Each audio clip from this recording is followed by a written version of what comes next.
John Lewis began his Sussex career in style as he bowled his side into a very strong position on the opening day of the LV County Championship season against Middlesex at the Brighton and Hove Jobs.com ground in Hove.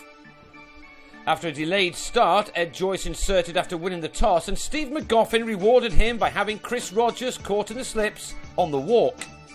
As for many players, the start of this year's LV County Championship is crucial, and that is the case for Sam Robson, who was vigilant early on. It was left instead to David Milan to get the scoreboard ticking over, this cover drive just evading a fielder on its way to the fence. After surviving for 54 minutes for his 11 runs, Robson perished just before lunch as he nicked a drive off James Anyon to leave Middlesex on 36 for 2. There was no real sign of what was to come as Milan began confidently after the break as he and Neil Dexter carried the total to 57. But then the 38-year-old Lewis produced a stunning spell on debut. Dexter's expansive drive off the former Gloucestershire and Surrey man was edged behind. Then, next ball, Lewis produced a stunner to take out a couple of Owen Morgan stumps, not the start to the summer that he was looking for. Lewis then found the edge of Milan's bat to have him held by Ed Joyce for 35. And more movement then saw Lewis have Adam Rossington taken behind by Ben Brown as the evergreen bowler claimed 4 for 12 in his punishing 7-over spell.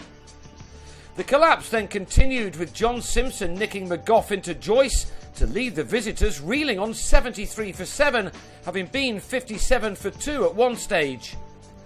That became 82 for 8 when James Harris was undone by a perfect left-arm spinner's delivery from Ashar Zaidi, not the kind of ball anyone would have expected to see on the first day of the season. Tim Murtagh then decided to take the spinner on, only to haul out to Matt Pryor in the deep. Middlesex now 9 down with just 86 runs on the board. Toby Rowland-Jones and Stephen Finn did at least bring up the 100 before McGoffin removed the formers off stump. The Australian ended with 3 for 21 and Lewis 4 for 34 as Middlesex slumped to 105 all out. It was a bowler's day, however, and Murtagh soon found enough movement to bowl Joyce for 12, while Harris induced an edge from Luke Wells, which was snaffled in the slips by a gleeful Robson. Pryor was in at 4 and was soon taking on Finn, a bowler who is a work in progress according to Angus Fraser at Middlesex. Indeed, Finn, who was not given the new ball, went for 20 runs in his 4 overs as Pryor quickly aimed to take advantage.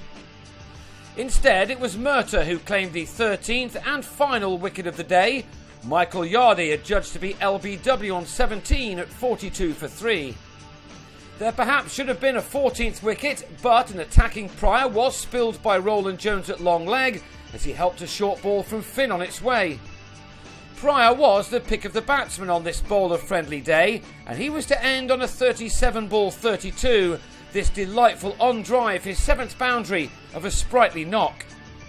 Pryor helped his side end the day already well on top as he and Matt Machin took the total to 86, made it more than 4 runs per over. Sussex already trail by only 19 runs and will look to build a substantial lead on day 2.